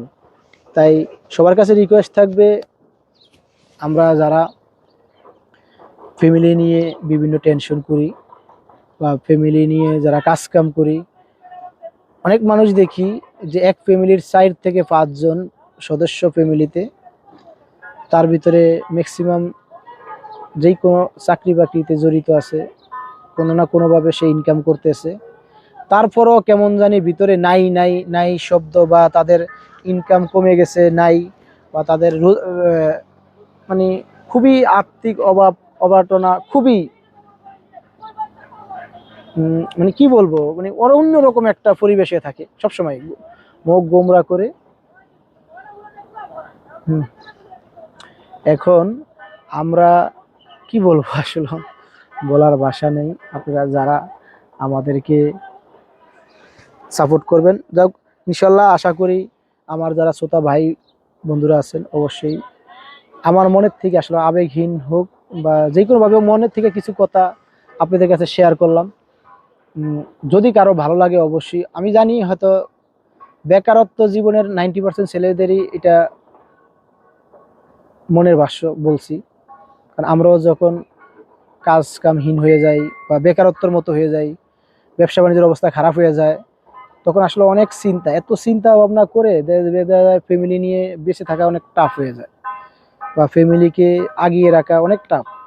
তাই সবার কাছে রিকোয়েস্ট থাকবে, ইনশাআল্লাহ অবশ্যই ফ্যামিলি নিয়ে চিন্তা করব, ফ্যামিলি নিয়ে ভাববো, সেটা ভাবার মতো সীমিত আকারে ভাববো। এত পরিমাণে ভাববো না যে আমার আদার্স সাইটগুলো ক্লোজ করে শুধু ফ্যামিলি নিয়ে ভাববো, বা আমার চাকরি বাকরি ব্যবসা বাণিজ্য সব বাদ দিয়ে আমার ফ্যামিলি নিয়ে ভাববো। ওকে, ফ্যামিলি নিয়ে ভাববো, ফ্যামিলির সময় ফ্যামিলির মতো দিব, আমার ব্যক্তিগত টাইমগুলো আমি ব্যক্তিগতভাবে পালন করব, আদার যতগুলো কাজ আছে সবগুলো আমরা এইভাবে পালন করব। তাহলে ডে বাই ডে ডেভেলপ করা সম্ভব, বা ডে বাই ডে সামনে এগিয়ে যাওয়া সম্ভব। আদার্স মানুষদের সাথে চলাফেরা করে বা যেটাই বলি না কেন কিছু করা সম্ভব হবে। আজকে আসলে অনেক কথা বলে ফেলছি, যদিও আমাদের কিছু লং ভিডিও দরকার, তাই সবার কাছে রিকোয়েস্ট থাকবে আমাদের ভিডিওগুলো পুরো দেখবেন আপনারা। আর এই ভিডিওগুলা অবশ্যই লাইক কমেন্ট করবেন, শেয়ার করবেন। হয়তো অনেক ভাই বেরাদারের জীবনের সাথে মিলে যাবে আমার কথাগুলা। তাই সবার কাছে রিকোয়েস্ট থাকবে অবশ্যই সবাই আমরা এই ব্যাপারগুলো খুবই সচেতন থাকব, যে আমাদের যা করণীয় বা যা করা সব কিছুই আসলে আমাদের ভিতরেই হয়, বা আমাদের ভিতরে থেকেই হওয়া উচিত। আমরা যদি ভাবি না আমরা আজকে এটা করবো, কালকে ওইটা করবো, পরশু দিন আরেকটা করবো, এরপর দিন আরেকটা করবো, ভাই সম্ভব না। আগে নিজে বেঁচে থাকতে হবে তো। আর আপনি দিনাদিন এত দূরে চিন্তা ভাবনা না গিয়ে আজকের থেকে শুরু করে আমি আগামী 1 মাস 1 বছর এটা করবো, এটা করে আমার ফ্যামিলিকে সামান্য একটু ভালো পর্যায়ে নিব, বা আমি নিজে একটু ভালো কিছু শিখিব। তারপরে এটা দিয়ে যদি আমার ওকে ঠিক আছে, এটা আমার শিখা হয়েছে, আমি এখন যদি নেক্সট টাইম একটু সামনে একটু ভালো কিছু করতে পারি, ওকে, তারপরে সাবজেক্ট চিন্তা ভাবনা করবো। কিন্তু যদি আমি এবারই শুধু চিন্তা করবো আজকে এটা, কালকে ওইটা, পরশু ওইটা, তারপরে ওইটা, তারপর দিন আমি বিল্ডিংয়ের মালিক, তারপরে আমি এই দুনিয়ায় অনেক মানব হয়ে যাবো, ভাই এটা আসলে সিনেমায় সম্ভব, বাস্তবে না। যে রাতারাতি ভাইরাল হওয়া যায়, এমন কিছু কাজ করা যায়, তারপরে তিনি গাড়ি বাড়ির অনেক কিছুর মালিক, এটা একমাত্র ওই সিনেমা বা কাল্পনিক জগতেই সম্ভব। বাস্তব জীবনের ঐতিহ্য বা বাস্তব জীবনের ঐতিহ্য অনেক কঠিন ভাই। আপনি, হ্যাঁ ঠিক আছে, অনেক মানুষ বৈধ ব্যবসা করে রাতারাতি কিছুটা ডেভেলপ করা যায়, সেটা যদি ব্যবসার লাইন ভালো থাকে, আল্লাহ তাকে সহায়তা করে, বা সে ইনশাল্লাহ ভালো কিছু করে, তাহলে ওকে সম্ভব কিছুটা ডেভেলপ হইতে পারে। কিন্তু রাতারাতি অনেক বড় মাপের ডেভেলপ করে অনেক বড় কিছু করিয়া ফালানো সত্যি অসম্ভব। এটা কাল্পনিক জীবনের কাহিনী, বাস্তব জীবনে সম্ভব না। তাই এটা করা কখনো সম্ভব না। তাই আমরা যেই কোনো প্ল্যানিং করব ধীরে ধীরে আস্তে আস্তে এগিয়ে যাব ইনশাল্লাহ। টেনশন করে হোক নিজের ক্ষতি করব না, আস্তে আস্তে ডে বাই ডে ডেভেলপ করে ফ্যামিলিকে নিয়ে কিভাবে ভালো থাকা যায় সেই পরিকল্পনা করে, বা আমার ইনকাম অনুযায়ী খরচ করে তারপরে সামনে আগাবো, তাহলে ইনশাল্লাহ ডেভেলপ করা অবশ্যই সম্ভব। আজকাল আমরা যারা ছোটোখাটো ব্যবসায়ী বা ছোটোখাটো চাকরিজীবী, তাদের ম্যাক্সিমাম চাহিদাই আসলে ইনকামের চাইতে খরচ বেশি, সেই জন্য অনেক কিছু করাই সম্ভব হয় না। কিন্তু চিন্তা ভাবনা করে করতে হইব যে আমাদের ইনকাম কীরকম, খরচ কীরকম। যেমন আমরাই আসলে সম্ভব হয় না, আসলে দুনিয়ায় বাস্তবতার সাথে ম্যাচিং করে চলা খুবই টাফ। আমাদের ইনকাম যা তার থেকে বেশি খরচ করে ফেলাই, এটা আসলে আমাদের সবচেয়ে বড় সমস্যা হলো এই জায়গায়। যদি আমরা একটা চিন্তা করি যে না আমাদের ইনকাম অনুযায়ী আমরা খরচ করব, ইনকাম অনুযায়ী আমরা চলাফেরা করব, তাহলে আসলে ধীরে ধীরে ডেভেলপ হওয়া সম্ভব। ধীরে ধীরে মানুষের সামনে বা নিজের ফ্যামিলিকে ভালো রিপ্রেজেন্ট করা সম্ভব। সবার কাছে রিকোয়েস্ট থাকবে, যদি অনেক লং ভিডিও করছি, যেহেতু আপনাদের কাছে আগেই বলছি ভাই আমাদের ওয়াচ টাইমের একটু ঘাটতি আছে, তাই অনেক লং ভিডিও করি বা এতগুলো কথা আপনাদের সাথে শেয়ার করছি। আশা করি আমার শ্রোতা ও ভাই বন্ধুদের অবশ্যই অনেক ভালো লাগবে আমাদের যদি লং ভিডিওটা, এমন লং হয়তো কয়েকটা ভিডিও আপনাদের মাঝে উপস্থাপনা করা লাগবে, যেগুলা দিয়ে হয়তো আমরা চেষ্টা করব ধীরে ধীরে আমাদের ভাই ব্রাদার কাছে, সবার কাছে তাদের কিছু মনের কথা শেয়ার করে, আমার মনের কথা শেয়ার করে তাদের মনের সাথে যদি মিলে যায়, এই কথাগুলো আসলে এই জন্যই শেয়ার করতেছি। তাই সবাই অবশ্যই ভালো থাকবেন, সুস্থ থাকবেন, সুস্থ থেকে অবশ্যই সামনে আগাবেন। নিজেকে অসুস্থ করে, অতিরিক্ত চিন্তা করে, নিজের ক্ষতি করে কখনো অন্য কিছু নিয়ে ভাবনার চিন্তা দরকার নাই। আপনি আপনার ভালো করে, আপনি আপনাকে সুস্থ রেখে তারপরে বাকি হালগুলা ধরেন, ইনশাল্লাহ সব কিছু ঠিক হয়ে যাবে। আপনি আপনার ক্ষতি করে বা আপনি আপনার সমস্যা, এটা কাল্পনিক, অনেক আবেগের ঠেলায় অনেক কাজ করা যায়। আপনি যদি ভাবেন আরে আমি যদি আচ্ছা মরে যাই, আমার ফ্যামিলি যদি মনে হয় অনেক টাকা পাইয়া ভালো হইব, আমি এই জায়গায় একটা অন্যায় হয়েছে, আমি এই জায়গায় ঝাঁপ দিয়ে ফুরিয়া ইয়া করি, উপকার করি, আমার ফ্যামিলির হয়তো নাম হবে। ভাই আপনার ফ্যামিলি, আপনি বেঁচে থাকলে তো নাম হবে, মরে গেলে আপনার ফ্যামিলির কি নাম হবে? বা আপনার ওই নাম দেখার জন্য কেউ আজকে আপনাকে মনে রাখবে, আগামী 5 দিন পরে আপনাকে কেউ মনে রাখবে না, ভুলে যাবে। তাই ওইটা করার দরকার নেই। তো আপনি আপনি বেঁচে থেকে ভালো কাজ করে আপনার ফ্যামিলিকে উজ্জ্বল করেন, আপনার ভালো কাজ কর্ম করে আপনার ফ্যামিলিকে ডেভেলপ করেন, তাহলে আপনার ফ্যামিলি ভালো থাকবে। এমন কিছু করা যাবে না এটা ফ্যামিলির ক্ষতি, আশপাশে 10 জনের ক্ষতি বা নিজের ভবিষ্যতের ক্ষতি, সেটা কখনো করবো না আমরা। সবাই ভালো থাকবেন, সুস্থ থাকবেন, ইনশাল্লাহ। খুবই শিগগিরই আমরা আরও কিছু ভিডিও নিয়ে আপনাদের মাঝে হাজির হব। আপনারা সবাই আমাদেরকে সাপোর্ট করবেন। আসসালামু আলাইকুম। আজকের মতো বিদায় নিলাম। সবাই ভালো থাকেন। আসসালামু আলাইকুম। আজকে আমরা আবার একটা ভিডিও নিয়ে আপনাদের মাঝে হাজির হলাম। অবশ্যই ভিডিওটা সবাই দেখবেন, আমার ভাই ব্রাদার বা যারাই আমাদের সাথে যুক্ত থাকেন অবশ্যই দেখবেন। সবার কাছে রিকোয়েস্ট থাকবে যে আমাদের ভিডিওগুলো অবশ্যই দেখবেন, শেয়ার করবেন বেশি বেশি। আজকে একটা ভিডিও নিয়ে হাজির হয়েছে, আসলে বর্তমানের রাজনীতিক প্রেক্ষাপট বলেন বা বাংলাদেশের ভবিষ্যৎ যেভাবে গড়াইতেছে তা নিয়ে কিছু আলোচনা করব।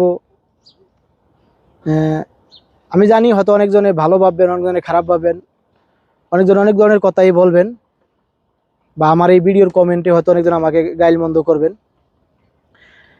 আসলেই বাস্তবতার কিছু কথা নিয়ে আপনাদের মাঝে হাজির হবো আজকে, বা বাস্তবতার কিছু কথা আপনাদের সাথে শেয়ার করব, যেটা আসলে ভাই আমাদের বর্তমানে দেখি বা বর্তমানে বুঝি। সোশ্যাল মিডিয়ায় তো যারা কাজ করে তারা আসলেই অনেক ধরনের কথাবার্তাই বলে, ভিউ কামানোর জন্য প্রত্যেকটা সাংবাদিকের ভিডিও টপিকটাই থাকে অন্যরকম। হয়তো আপনি দেখবেন মানে এমন কিছু লেখা দিয়ে উপরে তাদের টাইটেলটা দিয়ে ছাড়ে যে ভিডিওটা আপনি ইচ্ছা না হলো একবার ভিডিওটা অন্তত ক্লিক করে দেখবেন। সেটা আসলে ম্যাক্সিমামটাই তাদের আসলে ভিউ কামানের একটা ব্যবসা বলতে পারেন, বা সেটা তাদের একটা যেই কোনোভাবেই হোক, তারা যে কোনোভাবে সেটা ভিউ কামানোর জন্য হোক বা মানুষকে বিভ্রান্ত ছড়ানোর জন্য হোক, এমন একটা টপিক লেখে শুরু করবে। তাদের ভিডিওটা দেখলে আপনি দেখবেন টপিকে একরকম লেখা, দাম্বেল একরকম করা, ভিডিওতে যাই দেখবেন আরেক রকম। মানে কি বিরক্ত একটা, কতক্ষণ দেখার পরে আসলে নিজের কাছে বিরক্ত মনে হয় বা বিরক্ত লাগে, এরকম একটা ভিডিও টপিক দিয়ে তারা শুরু করে ভিডিওটা। সেই জন্য বর্তমান যুগে রাজনীতির আসলে প্রেক্ষাপটটা যেটা হয়, একজন একজনের পিছে এমনভাবে লেগে আছে, কি বলবো। আপনি দেখবেন, আমি নাম ধরে কাউকে বললাম না, একজন এক এলাকায় 3জন প্রার্থী বা 4জন প্রার্থী ভিডিও করতে নমিনেশন নিছে, তাদের প্রচারণা চালাইতেছে। একজনের গ্রুপে একজন কাকে 500 টাকা দিছে, এটা প্রকাশ করে আরো 300 লোক এক জায়গায় সাজায়া এটা প্রকাশ করতেছে যে অমুকেরে 500 টাকা দিছে, অমুকে এই 3000 লোকের 500 টাকা করে দিয়ে গেছে অমুক মার্কায় ভোট দেওয়ার জন্য। আর এইটা সাংবাদিকরা করতেছে কি, যেই দলের নামই বলুক না কেন, সেটা যেই কোনো দলই হোক, আমি কারো নাম বা কারো নাম ধরে বলবো না, যেই কোনো দলই হোক না কেন, সাংবাদিকরা এটারে সুন্দর করে টাইটেল দিতে আছে, টাকার বস্তা নিয়ে হাজির অমুক নেতা এলাকায় ভোট কিনতেছে। আসলে বিষয়টা হাস্যকর যদিও, কিন্তু এটাই বাস্তব, এটাই ঘটে। আবার দেখবেন সেম তার বিপরীত পার্টি কোনো জায়গায় একটা মিছিল মিটিংয়ের জন্য কিছু লোককে কিছু টাকা দিছে যে মিছিল মিটিংয়ে আসলে খরচ বাবদ কিছু টাকা নাও নিয়ে মিছিল মিটিং করার জন্য বা তাদের শোডাউন করার জন্য। আদারওয়াইজ যেই কাজগুলো করার জন্য এখন নেতা কর্মীরা মানে এমপি মন্ত্রী পিছিয়ে পিছিয়ে ঘোরাফেরা করে, এই জাস্ট এগুলা করার জন্য। কোনো এক গ্রুপ আবার সেইটাকে দেখবেন এমন বুঝে সাজাইতেছে যে অমুকে 2, 4, 5 কোটি টাকা খরচ করে শোডাউন করতে আছে, ভোট কিনতে আছে বা ইয়া করতেছে। বাইরে এখানে দেখি আসলে এমপি মন্ত্রী তারপরের থেকে শুরু করে যারা আছি তারাই আসলে সবচেয়ে বড় খারাপ। কারণ তাদের ভিতরে কোনো কমিটমেন্টের তফাক্কা নাই, বা তারা কি করতেছে তাদের ভিতরে কোনো সেফটি নাই। আপনারা তো যা করতেছেন মাঠ পর্যায়ে যারা নেতা কর্মী আছে তারা তার চেয়ে আরো বেশি খারাপ। কারণ আপনি কি করতেছেন না করতেছেন, আপনার আশপাশের লোকজনকে একবারে ডোল ডাল ফিডাইয়া তা আবার প্রকাশ করতেছে, সেটা তো যাইতে আছে যাও দেশের। তারপরে আবার মিডিয়া, কি করবো, প্রত্যেকটা ঘরে ঘরে মিডিয়া। মানে একটা লোকও আসলে মিডিয়া ভিউ কামানোর জন্য যেই ধরনের বাক্য ওই জায়গায় ইউজ করা দরকার, কিভাবে ইউজ করতে হবে সেটা তারা একবারে ভালো জানে, এমনকি ভালো বোঝে। কিন্তু ভাই আপনি ভিউ কামানোর জন্য এই কথাগুলো এইভাবে রিপ্রেজেন্ট না করে আপনি অন্যভাবে বলতে তো পারেন, বা আপনার টপিকটা যেভাবে লেখা থাকে আপনার ওইটা টপিকটা যদি ওইভাবে না হয়ে অন্য কোনোভাবে হয় তাহলে তো মানুষ অন্তত নেগেটিভ অবশ্যই। একজন নেতা পাবলিককে টাকা দিয়ে মিছিল মিটিংয়ে নেওয়া, এটা একদিকে নেগেটিভ, আরেকদিকে আমি ভালো মনে করি। আপনি আপনার কি জন্য কাজ কাম ফালে ওই নেতার পিছিয়ে করবেন? অবশ্যই আপনার কাজ কাম, আপনি একটা দিন কাজ করলে আপনার 1000 টাকা হাজিরা আছে, 1000 টাকা আপনি পারিশ্রমিক পাবেন, তো আপনি শুধু শুধু নেতার পিছিয়ে ঘুরবেন কেন? নেতাই কি আপনাকে খাওয়াবে না আপনাকে পড়াবে? সেটা যদি ঠিক থাকে তাহলে টাকা নেওয়াটাও ঠিক আছে। আর টাকা নিয়ে আপনি যার পিছিয়ে পিছিয়ে ঘুরবেন, একটা কথা এটাও ভাবতে হবে, টাকা নিয়ে যার পিছিয়ে ঘুরবেন সে নির্বাচিত হলে বা সে কোনো ক্ষমতা পেলে আপনাকে কোনো মূল্যায়ন করবে না, এটাও ভাবতে হবে। কারণ আপনি টাকার কাছে বিক্রি হয়েছেন আর সে আপনাকে টাকা দিয়ে গোলাম বানাইছে, তার কাজ শেষ আপনাকে সে সরে ফেলবে, বা আপনার কাজ শেষ তাকে আপনার মনে থাকবে না, কারণ আপনি তো টাকা নিয়ে কাজ করছেন। সে পাস হইলো না না হইলো, আপনার যেমন তাকে মূল্য নাই, আপনি টাকার বিনিময়ে তার পিছিয়ে ঘুরছেন, তারও সেম আপনার কোনো মূল্য নাই, কারণ সে ভাববো আপনাকে টাকা দিয়ে আপনাকে তার পিছিয়ে ঘুরাইছে। তাই ভাই আমরা এই রাজনীতির থেকে বের হয়ে আসি। বর্তমানে জুলাই আন্দোলনের পর থেকে যেইভাবে দেশে আসলে একে অপরকে যেইভাবে কাদা ছড়াছড়ি, মারামারি, কাটাকাটি, হিংসে বিভেদ বা আদার্স বিষয়গুলা নিয়ে আমরা যেইভাবে একজন একজনকে হেনস্থা করতেছি বা একজন একজনকে যেইভাবে অপমান করতেছি, এটা কোনো মানুষেরই কাম্য ছিল না। বিশেষ করে জুলাই আন্দোলনের পরে আমরা ভাবছি, যারা আমরা খেটে খাওয়া মানুষ, সাধারণ মানুষ, যারা ভাবছি যে এই বুঝি হয়তো দেশের একটা পরিবেশ সৃষ্টি হলো বা দেশের পরিবেশটা ফিরে আসলো, আমরা ইনশাআল্লাহ সাধারণ যারা নাগরিক আছি, সাধারণ যারা লোক আছি, তারা চিন্তা করছি এখন হয়তো সাধারণ মানুষের জন্য কেউ রাস্তায় দুই কথা বলবে, সাধারণ মানুষ যদি যে জায়গায় অত্যাচার হয় সেই জায়গায় প্রতিবাদ করার জন্য কিছু কণ্ঠস্বর, নতুন নতুন কিছু আকর্ষণীয় লোক আসবে। ভাই প্রতিবাদ করবে কে? প্রতিবাদ যে করবে সেই তো আগে চুরি করতেছে। প্রতিবাদের বিরুদ্ধে যে দাঁড়াবে সে আগে নিজের পকেট গরম করতেছে। কি বলবো আসলে। আর প্রতিবাদ আজকে করবেন, কালকে আপনি যখন 10 জনের কাছে পরিচিত হবেন, পরশুদিন আর আপনি প্রতিবাদ করা বাদ দিয়ে আপনি আপনার পকেট গরম করার জন্য আপনি নিজে বিক্রি হয়ে আরেকজনের পাওয়ার চালামির জন্য চলে যাবেন। তাহলে এই প্রতিবাদের দরকারটা কি? আপনি মানুষকে, সাধারণ মানুষকে এইভাবে মানুষকে ধোঁকা দিয়ে আপনার কি করবো, আপনার মানে ক্যারিয়ার গোছানোর জন্য চেষ্টা করতেছেন। আপনি আজকে প্রতিবাদ করবেন, প্রতিবাদ করে ঠিক আছে, আপনি প্রতিবাদ লাইনেই থাকেন না কেন? আপনি প্রতিবাদ করবেন। আমি এনসিবির কিছু কথা বলবো, এটা আমি জানি না কয়জনে ভালো ভাববে কয়জনে খারাপ ভাববে। এনসিবি জুলাই আন্দোলনের পরে খুব প্রতিবাদ করে খুব লাইটে আইছে, সাধারণ মানুষের অনেক ভালোবাসা পাইছেন। আর ভাই আপনারা ওই ফটটা নিয়েই থাকেন না, আপনারা দেশের ভিতরে এমন একটা গঠনতন্ত্র করেন যেটা যেই কোনো সরকার আসবে, আমরা ওই সরকার কোনো খারাপ কাজ করলে আমরা প্রতিবাদ করব, এই সরকারের বিরুদ্ধে সাধারণ জনগণ নিয়ে আমরা মাঠে নামবো। আপনারা গেছেন রাজনীতিতে, মানে আপনারা টাকার বস্তা দেখছেন ওই জায়গায়, রাজনীতিতে জড়িয়ে গেছেন।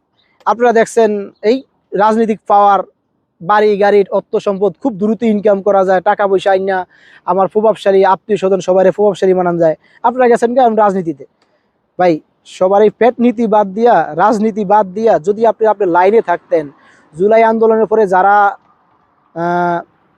কি বলবো মানে যারা এই ছাত্র সমাজ থেকে কিছু কিছু যারা যারা বিশেষ করিয়া নেতাকর্মী বের হয়েছে বা যারা যারা জুলাই আন্দোলনের ক্ষতিগ্রস্ত হয়েছে, তাদের খবর আজ পর্যন্ত আপনারা কয়জনে রাখছেন?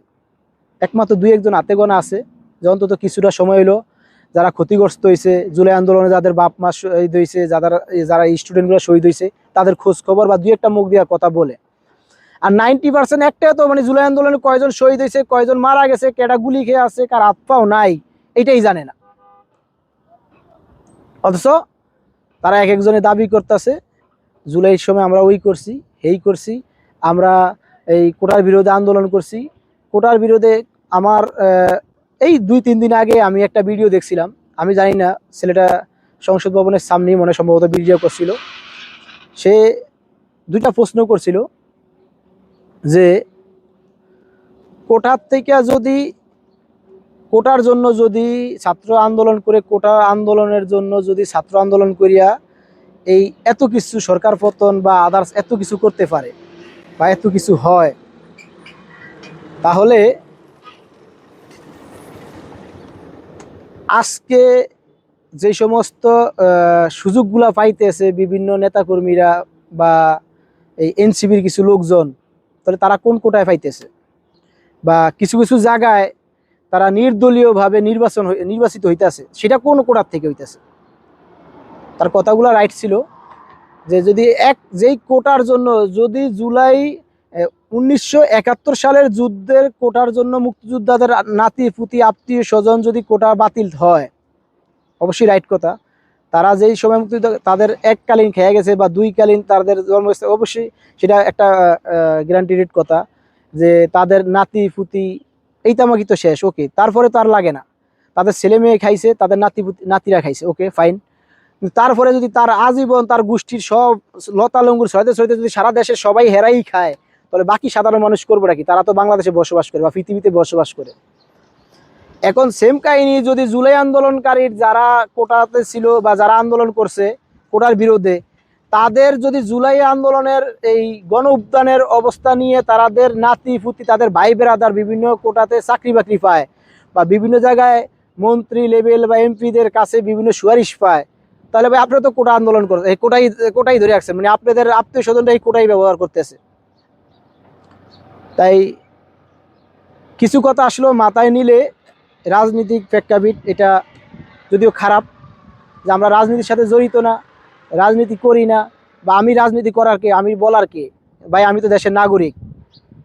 সেটাই বলতেছি, আপনি যেটার জন্য আজকে আপনাকে হিরো মানাইছে, আপনি আবার সেটা আপনি নিজে একলাই ভোগ করবেন বা নিজেই আপনার নিজের ক্রেডিট নেবেন, তাহলে আপনাকে যারা হিরো মানাইছে তারা কি দোষ করছিল? আপনার পিছে আপনি তো 2-4 জন, লক্ষ লক্ষ মানুষ যারা কোটি কোটি মানুষ যারা রাস্তায় নেমে আন্দোলন করছে, তারা কি, তাদের কি সবার কি আপনি বিন্দু পরিমাণ পর্যন্ত উপকার করতে পারছেন? যারা এই হাজার হাজার মানুষ যারা হাত পাও বা বিভিন্নভাবে ক্ষতিগ্রস্ত হয়েছে, তাদের কি খবর নিচ্ছেন ঠিক মতো? তারা কিভাবে খায়, কিভাবে চলে, কিভাবে আসে? আপনারা আজকে 2-4 10 জন 20 জন একবারে বাংলাদেশ স্বাধীন করে নিয়েছেন, আর বাকি সবাই কি বসে বসে আঙ্গুল ছুঁইছে? যারা রাস্তায় বের হয়েছে, আপনারা 20 জন, আমরা 1000 জন নামে রাস্তায় আন্দোলন করতেন, যে 1000 জন উল্লেখযোগ্য আছেন, দেখতাম কিভাবে আপনারা দেশ শাসন করেন বা কিভাবে দেশ করছিলেন, উদ্ধার করতেন। দেশ উদ্ধার করছে মিনিমাম 2 কোটি মানুষ রাস্তায় নেমে তাদের হাত পা হারাইছে, মায়ের খেয়েছে, রাস্তায় পড়ে ছিল, আর আপনারা তার সুযোগ দিতে আছেন মাত্র 2-500 মানুষ। কেন ভাই? বাকি 2 কোটি মানুষের 95 লাখ, 1,95,000 বা 1,99,000 মানুষ কি বাদ? 99 লাখ কি মানুষ বাদ? তারা কি কোনো আন্দোলন করে নেয়? তারা কি তার সাথে জড়িত হয় নাই? আপনারা আজকে এখানে গেলে জুলাই আন্দোলনের জুলাই যোদ্ধা 5 জন, এখানে গেলে 10 জন, এখানে গেলে 10 জন, আর এক এলাকার থেকে তো মিনিমাম 500 থেকে 1000 মানুষ নামছে, তো 10 জন জুলাই আন্দোলনের শহীদের এই কৃতিত্ব পাইব কি জন্য?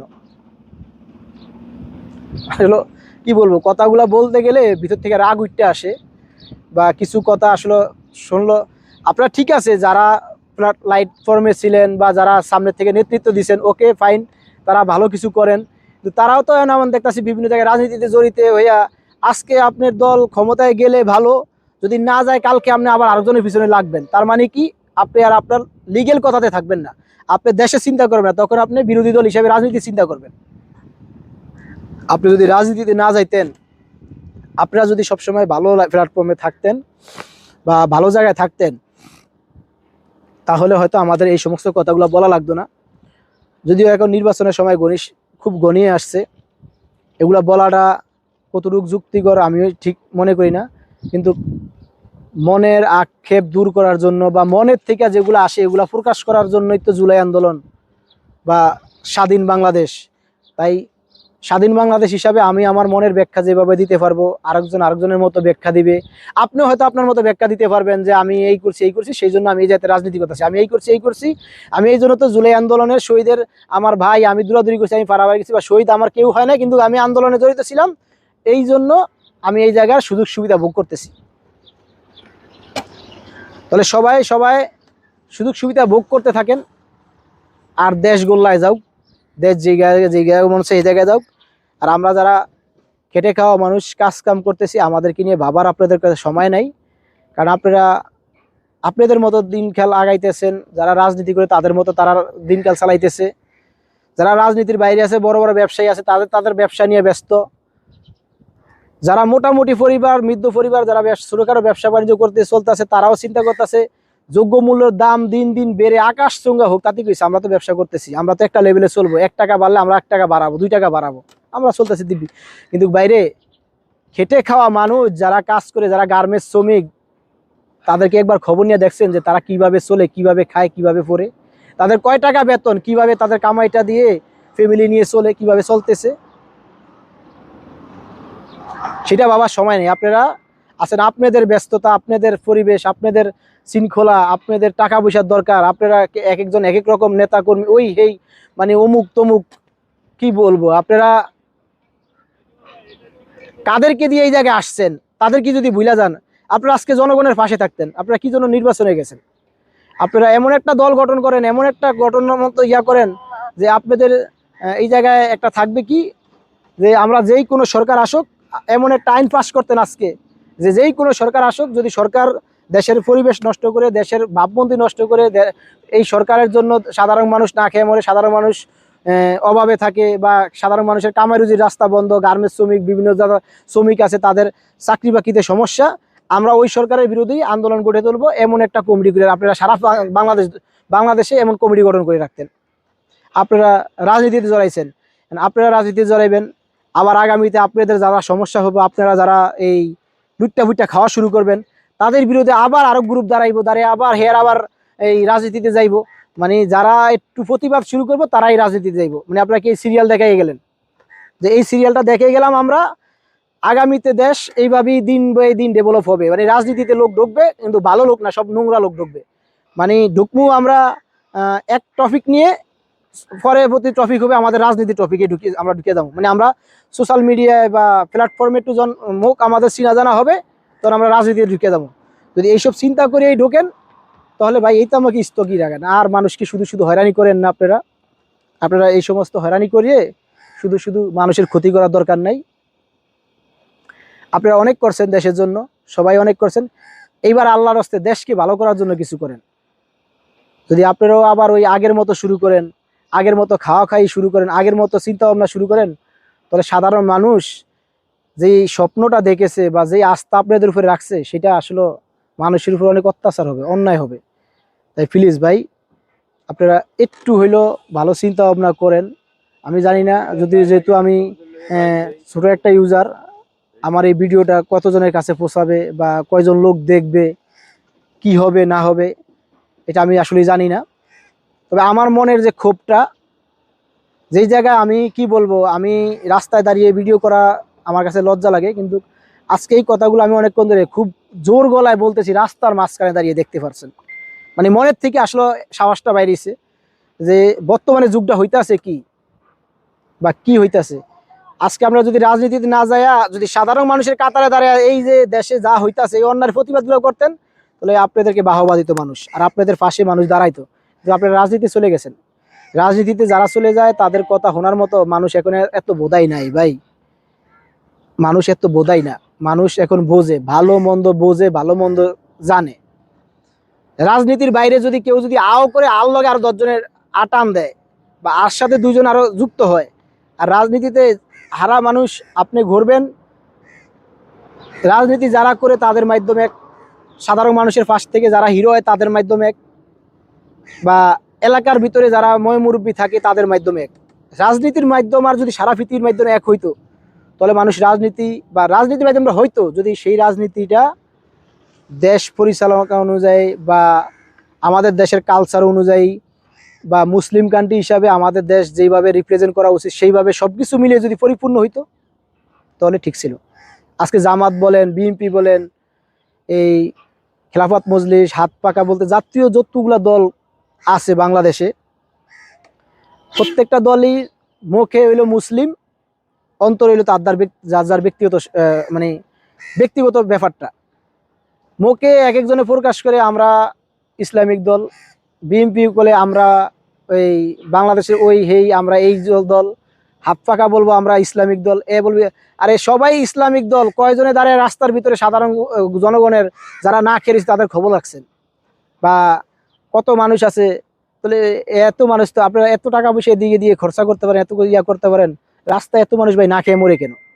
রাস্তায় মানুষ চাকরির জন্য, একটা ইমাম সাহেব, আপনারা ইসলামিক দল, ওকে আমি মানলাম, আপনারা ইসলামিক দল, হাজার হাজার মানুষ কোরআনে হাফেজ, ভালো ভালো হাফেজ, ভালো ভালো ইয়া করে 3,000 টাকা 4,000 টাকা মসজিদে বেতন থিয়া ফ্যামিলি চালাইতে পারে না, তার জন্য রিক্সা চালায়। এই খবরটা কবে রাখছেন আপনারা? একজন হাফেজ সাহেব, একজন মসজিদের ইমাম মরজিম যদি 3,000 4,000 টাকা বেতন হয়, আর সে যদি রাস্তায় রিক্সা চালায়, তার জীবন কাটান লাগে, রাস্তায় মাটি কেটে যদি তার ফ্যামিলি চালান লাগে, তাহলে আপনার কিসের ইসলামিক দল? আপনার ইসলামিক দল কি জন্য? আপনার আরে ইসলামিক অন্য সাবজেক্টের লোক বাদ দেন না, আপনারা যারা কোরআন লাইনে, যারা মাদ্রাসা লাইনে, কওমি লাইনে, আলিয়া লাইনে, যেই কোনো লাইনে যারা দিনের পিছনে পড়ালেখা করিয়া মুসলিম একটা পরিপূর্ণ মুসলমানের মতো জীবনযাপন করতেছে, তাদের খোঁজটা যদি আপনারা না রাখতেন, আপনারা আবার মুসলিম রাষ্ট্র, মুসলিম দল, এই দল এই দল প্রকাশ্যে একবারে গলা ফাটিয়ে কথা বলতেছেন। শরীরের ভিতরে আসলে রাগ উঠতে দিতেছে, কি বলবো। যদি মুসলিম দল হন তাহলে ভাই এই কাজটা আগে করেন, যেই কাজটা সমাজ বিরোধী না, সামাজিক। ওকে, বাংলাদেশের 20 কোটি মানুষকে সমস্যা সমাধান করার মতো দল আপনারা না, বা আপনারা পারবেন না। সারা দেশের মানুষ মিললেও যদি চেষ্টা করে, তাও 20 কোটি মানুষের সমাধান একসাথে চেষ্টা, কারণ আমি নিজে সমাধান আরেকজনের চেষ্টা করবো, আমার নিজের ভিতরে আরেক সমস্যা দাঁড়াইবে। অন্তত যারা ইসলামিক দল পরিচয় দেন, এবার ভোটে কি হবে উপর আল্লাহ ভালো জানে, বা কি হোক না হোক সেটা আপনাদের চিন্তা ভাবনা। আমরা সাধারণ জনগণ হিসেবে চিন্তা করবো, দেশ যে ভালো চালাবে তাকে নিয়ে আমরা খুশি থাকবো। কিন্তু তাদের কাছে এই বিনীত অনুরোধ, আমাদের মতো খেটে খাওয়া মানুষ আর আপনাদের কাছে অনুরোধ থাকবে যে আপনারা যারা ইসলামিক দল, বাংলাদেশের ইসলামিক আইন অনুযায়ী যেই দলগুলা চলতেছেন, ইসলামিক অনুযায়ী যেটা ভাবতেছেন, যারা দাবি করতেছেন, তাদের কাছে একটা দাবি থাকবে, আপনারা মসজিদের ইমাম, মুয়াজ্জিম, খতিব, বা যারা মাদ্রাসার লাইনে পড়ালেখা করে ছোটোখাটো মাদ্রাসা চালাইতেছে, মাদ্রাসার বিভিন্ন কাজকাম করতেছে, তাদেরকে নিয়ে এমন একটা কিছু তৈরি করেন যে একটা ইমাম সাহেব মসজিদে নামাজ পড়ে যেমন তার ফ্যামিলি নিয়ে চলতে পারে, একটা মুয়াজ্জিম সাহেব সে যেমন মসজিদে আজান দিয়ে মসজিদের খেজমত করে তার ফ্যামিলি নিয়ে চলতে পারে, একটা খতিব সাহেব একটা মসজিদে ইমাম জুমা পড়ায়, আরেক মসজিদে হয়তো উক্তিয়া নামাজ পড়ায়, সেও যেমন তার মতো চলতে পারে, একটা মাদ্রাসা শিক্ষক যে কিনা যার মাধ্যমে হাজার হাজার স্টুডেন্ট কোরআন পড়তেছে, হাজার হাজার মানুষ আলেম হইতেছে, সেও যেমন তার ফ্যামিলি নিয়ে অন্তত চলতে পারে। যেগুলা ভালো মাদ্রাসাগুলো তো আলহামদুলিল্লাহ খুব ভালো চলতেছে। আপনারা শতকরা 100টার ভিতরে শতকে আপনার 20টা মাদ্রাসা হয়তো একটু নিম্ন পরিবেশের বা একটু লো কোয়ালিটির, বাকি মাদ্রাসাগুলো কিন্তু ভালো, ওগুলা আপনাদের খবর লওয়া লাগবে না। বাকি মাদ্রাসাগুলা খুব হাই কোয়ালিটির মাদ্রাসা, অনেক বেতন পায় তারা, অনেক ভালোভাবে চলাফেরা করে। যেগুলা একটু লো কোয়ালিটির বা যেগুলা একটু মোটামুটি পর্যায়ের আছে, যাদেরকে দেয়া যায় 10,000 টাকা বেতন পায়, তার ফ্যামিলি নিয়ে চলতে তার 15,000 টাকা লাগে, ওই জিনিসগুলোর ভিতরে আপনারা একটু ফোকাস দেন। বিভিন্ন ব্যবসা বাণিজ্যতে তাদেরকে পার্ট টাইম জব করার সুযোগ করে দেন, বা আপনারা তাদের মাধ্যমে প্রতি মাসে মাসে কিছু একটা বাৎসরিক আয়ের একটা ব্যবস্থা করে দেন, যে এইভাবে একটা সংস্থার থেকে একটা কিছু আসবে বা ইসলামিক কোনো একটা ফাউন্ডেশন থেকে কিছু টাকা আসবে, তাহলে এই যে জিনিসগুলা এগুলা ঠিক হবে। আইসা যখন ইসলামিক দল বলবেন, ইসলামিক স্বাধীনতা বলবেন, অথচ একটা মসজিদের ইমাম সাহেব বেতন পাইবে 3,000 টাকা, সে না চলতে পারলে সে জায়গা করবে রিক্সা চালাইবে, সে না চলতে পারলে আরেকজনের বাসায় টিউশন করতে হবে, করতে হবে। এগুলা বাদ দিয়ে যদি ইসলামিক দল যদি ভাবেন, দেশের ভালো যদি ভাবেন, আগে এই ইসলামটা কায়েম করেন, ইমাম সাহেবরে ঠিক রাখেন, মজ্জিম সাহেবরে ঠিক রাখেন, মাদ্রাসার লেভেলে যারা পড়ালেখা করে, মুক্তব পড়ায় যারা, তাদেরকে একটু খোঁজ খবর নেন, তাদের পরিবারের সাথে আপনারা একটু মিশেন। ইনশাল্লাহ আপনারা দেশ বোর্ডে নির্বাচিত হয়ে দেশ শাসন করা লাগবে না, আপনারা এমনিতেই মানুষের মনে থেকে দেশকে রিপ্রেজেন্ট করতে পারবেন।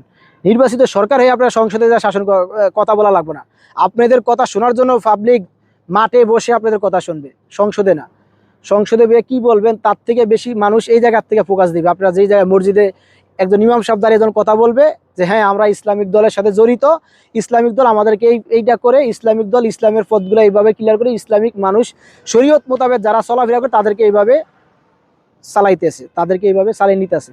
আমরা যখন বাসার থেকে বের হয়ে দেখবো একজন ইমাম সাহেব এক জায়গায় 5 ওয়াক্ত রোজা নামাজ করে, নিজে এক জায়গায় মসজিদে মুয়াজ্জিমি করে, এক জায়গায় নামাজ পড়ায়, সে রিক্সা চালায়, সে একটা টুকিটাকি কাজ করে, তখন ভাই বিশেষ করে বর্তমান যুগের যেই পরিমাণে আয় ব্যয় বা যেই খরচ, ওইটা যখন মেটার করতে যায় তখন চিন্তা করে আমি আমার ছেলেকে মাদ্রাসায় পড়ায়া, হাফেজ মানায়া, আলেম মানায়া, হয়তো উপর আল্লাহর কাছে আমি কিন্তু দুনিয়ায় বেঁচে থাকার জন্য কি করছি, আমার ছেলে তো দুনিয়ায় বেঁচে থাকা কষ্ট হয়ে যাবে, বা আমি আমার ছেলে কেমনে খাবে, কেমনে পড়বে, মানুষের মনের থেকে বা এই চিন্তাটা দূর হয়ে যাবে ইনশাআল্লাহ।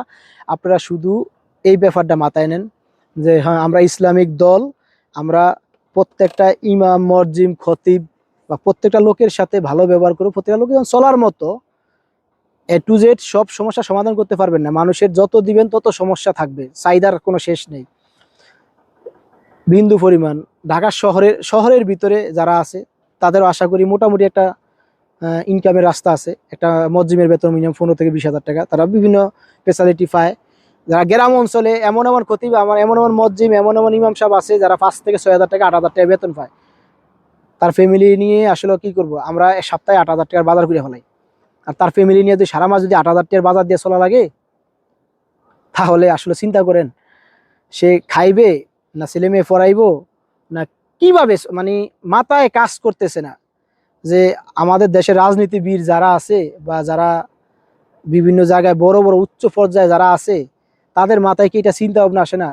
সবাই তো মুসলমান ভাই, নামাজ রোজা করি, দাড়ি দুড়ি টুপি টাপি মাথায় দিয়ে অনেকজন অবিষ্ট করে ওই বিভিন্ন অনেক ভালো ভালো সোশ্যাল মিডিয়া এসে বক্তব্য দেয়, কিন্তু বক্তব্য তো দেন, এই জিনিসগুলা ঠিক করেন, এই জিনিসগুলা বাধ্যতামূলকভাবে আইন পাস করেন যে হয় এটা একটা মসজিদের বেতন এত, একটা ইমাম সাহেবের বেতন এত, বা মসজিদ অনুযায়ী একটা অন্তত লিস্ট করে দেন যে এই এলাকার মসজিদ মুসল্লি কম, এত বাধ্যতামূলক এত টাকা এই মসজিদে সবাই আয় ব্যয় করবো, এই মসজিদের কমিটির সভাপতি এইভাবে উড়াইবো, বাকি যেটা খরচ বাড়তি লাগবে ওইটা বাইরের থেকে কোনো সরকারিভাবে কোনোভাবে টাকাগুলো আসবে।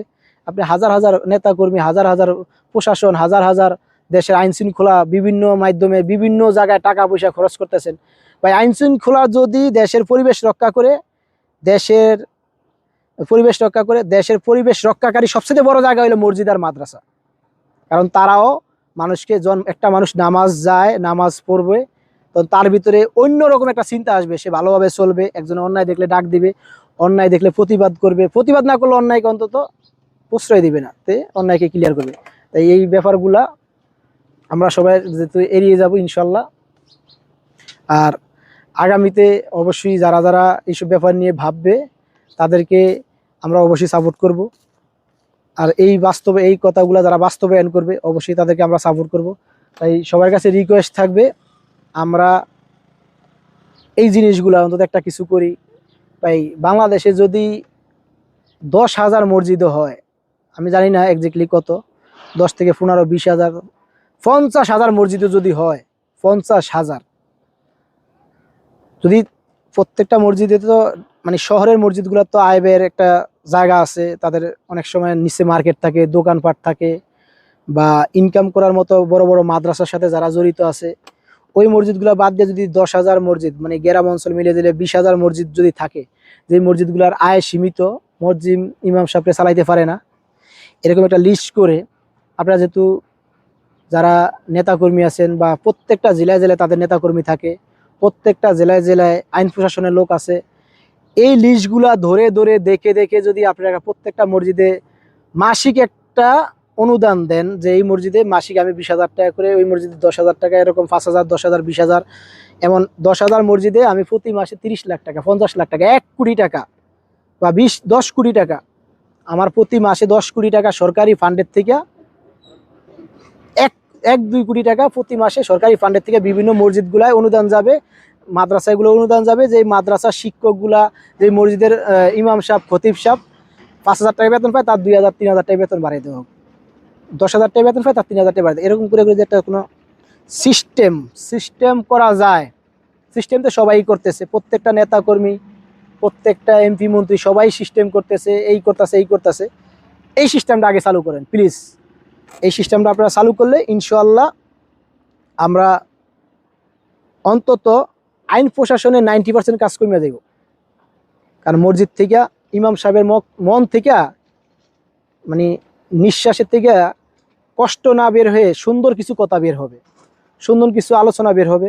আর তার বুকে যে একটা জমা কষ্ট, এটা বের হবে না। কারণ আমি যে আমার ফ্যামিলি নিয়ে একটা কষ্টে আছি, এখানে প্রকাশ করতেছি, কথা বলতেছি, কিন্তু আমার ভিতরে ভিতরে জৈল্লা ফুরে সার হয়ে যেতেছে, আমার ফ্যামিলি নিয়ে চলতে পারতেছি না, আমার ছেলে মেয়ে পড়াইতে পারছি না, আজকে আমার ছেলের এইটা, কালকে ওইটা, কালকে এইটা, পরশুদিন এইটা, এগুলার মানে সমাধান করতে পারতাছি না, তখন দেখবেন কি এই কষ্টটা আর ওই ইমাম সাহেবের ভিতরে থাকবে না, ওই মুয়াজ্জিম সাহেবের ভিতরে এই কষ্টটা থাকবে না। তখন সে তার ফোকাস, তার কথাবার্তা, আলোচনা মন থেকে শুরু করবে, ভালোভাবে কইবে, বলার পরে কি হবে, তার থেকে 10 জন মানুষ ভালো কিছু শিখবে, তার থেকে 5 জন মানুষ আল্লাহর পথে আসবে, অন্যায় করা ছাড়িয়ে দিবে, কারো কাছ থেকে জুলুম করা ছাড়িয়ে দিবে, সুদ খাওয়া ছাড়িয়ে দিবে, হারাম খাওয়া ছাড়িয়ে দিবে, বিভিন্ন জায়গার থেকে সে নিজেকে গটিয়ে এনে নিজে হালাল পথে চলার জন্য চেষ্টা করবে।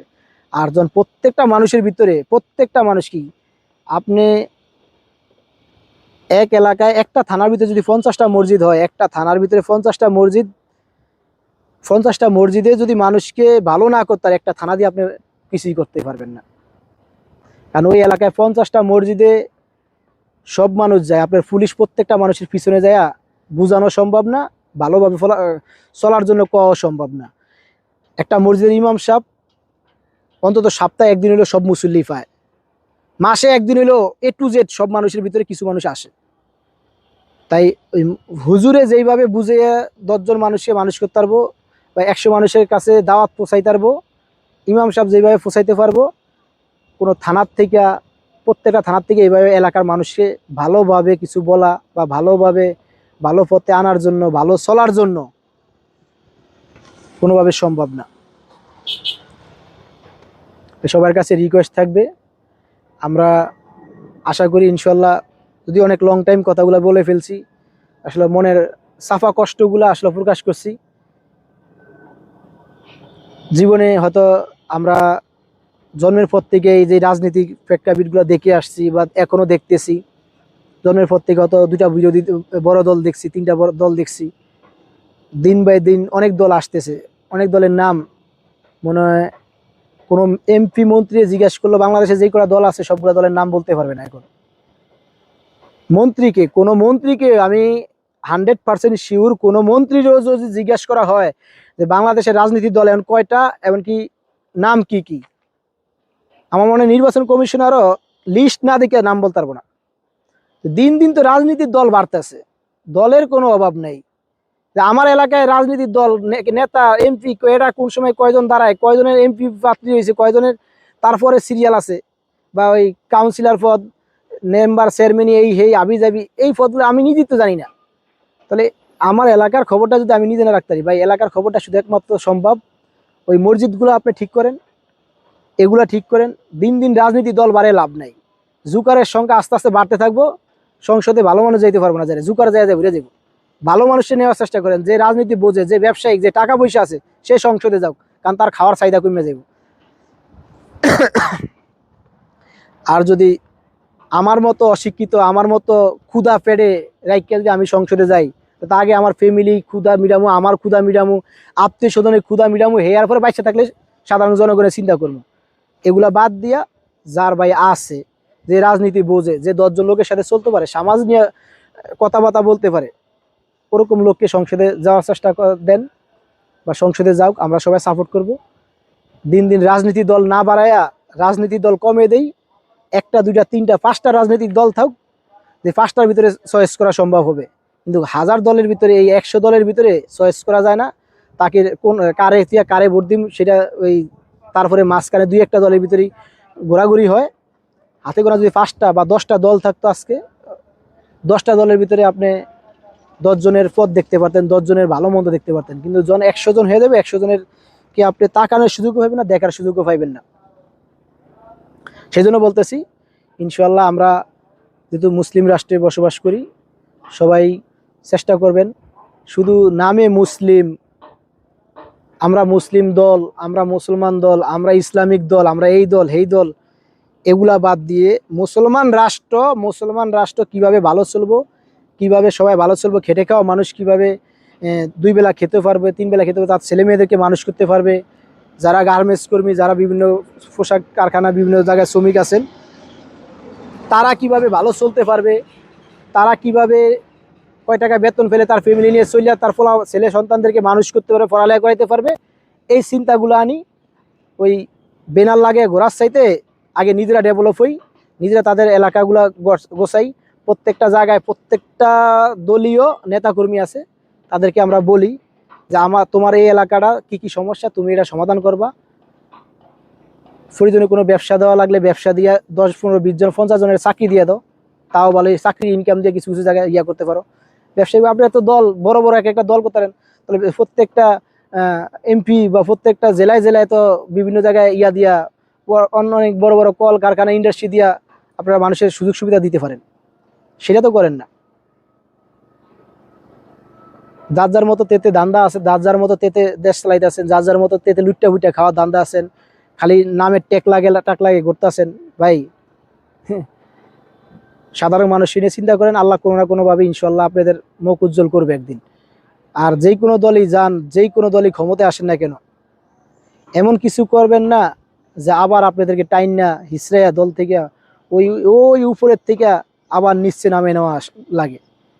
নিজের ঐতিহ্য যদি যে ভুলে যায়, সে মানুষের কাতারে পড়ে না, এটা হাদিসে লেখা আছে।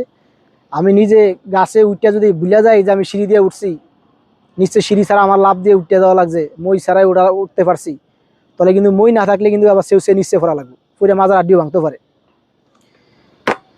সবাই ভালো থাকেন, সুস্থ থাকেন, আশা করি ইনশাল্লাহ। হয়তো অনেকের মনে কষ্ট হবে আমার এই কথাগুলো শুনে, কিন্তু আমার মনটা আজকে অনেক হালকা হয়েছে, প্রকাশ্যে অনেক কথাগুলো বলছি। আমি জানি না আমার যেহেতু আইডি ছোট, বা আমি ছোট মানুষ, কতগুলা কথা বলছি, অনেক হয়তো ঠিক, অনেক বেঠিক, ভুলও হইতে পারে। সবার কাছে ক্ষমা দৃষ্টিতে তাকাবেন আমার কথাগুলা। আর যদি কোনো ভুল বলে থাকি তবে অবশ্যই ক্ষমা করে দিবেন সবাই। আর যারা যারা আমার সাথে একমত, অন্তত সবগুলো কথা না হলে কিছু কথা একমত, তারা অবশ্যই লাইক কমেন্ট করবেন, শেয়ার করবেন। আশা করি ইনশাল্লাহ বাকি মানুষকে দেখার জন্য ও মানুষকে সতর্ক হওয়ার জন্য সুযোগ করে দিবেন। সবাই ভালো থাকুন, আসসালামু আলাইকুম।